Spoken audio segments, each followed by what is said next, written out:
একজনকে খাবার খাইয়ে উঠিয়েই তুমি দেখবে অপরজনের খিদে পেয়ে গেছে বা হয়তো অপরজনের খাওয়ার সময় হয়ে গেছে।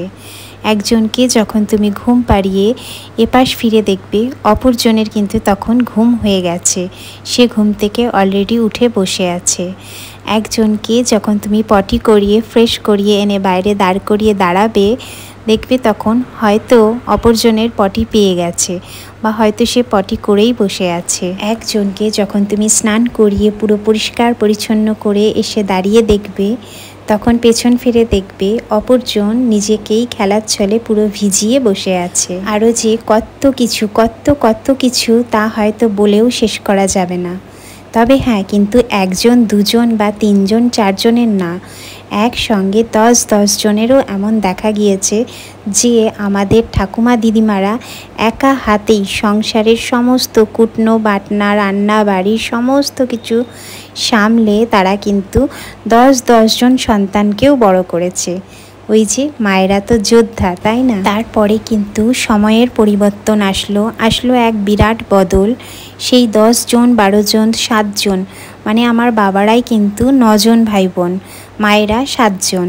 ঠাকুমা দিদিমাদের কথা যে বললাম, ওনারা একা হাতে কুটনো কেটে বাটনা বেটে রান্না সংসারের সমস্ত কাজ সামলেছে, আর এতজন সন্তানকে কিন্তু একসঙ্গেই একা হাতে। তখনকার দিনে কিন্তু হেল্পিং হ্যান্ড বা পরিচারিকা এরকম হয়তো কাউকেই পাওয়া যেত না। হ্যাঁ, তবে সংসারে তখন পরিবারে অনেক লোকজন একসঙ্গে থাকতো। তবে কিন্তু যে যতই থাক, মায়ের যুদ্ধটা মায়ের লড়াইটা কিন্তু একেবারেই সম্পূর্ণ আলাদা থাকে। তো সেই লড়াই লড়েও কিন্তু একজন মা তখনকার দিনে অনায়াসে হেসে খেলে 10টি সন্তানকে বড় করে তুলেছে।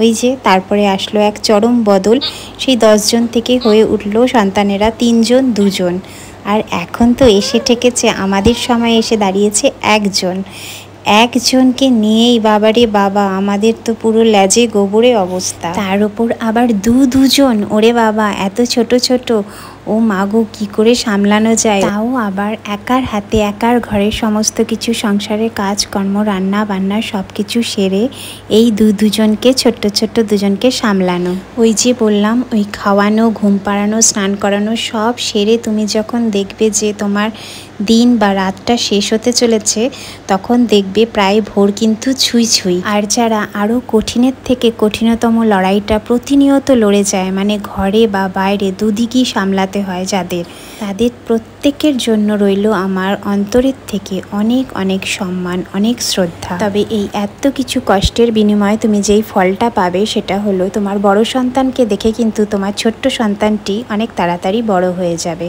যেমন আমার গুল্লুরামের কিন্তু এখনও 1 বছরও হয়নি।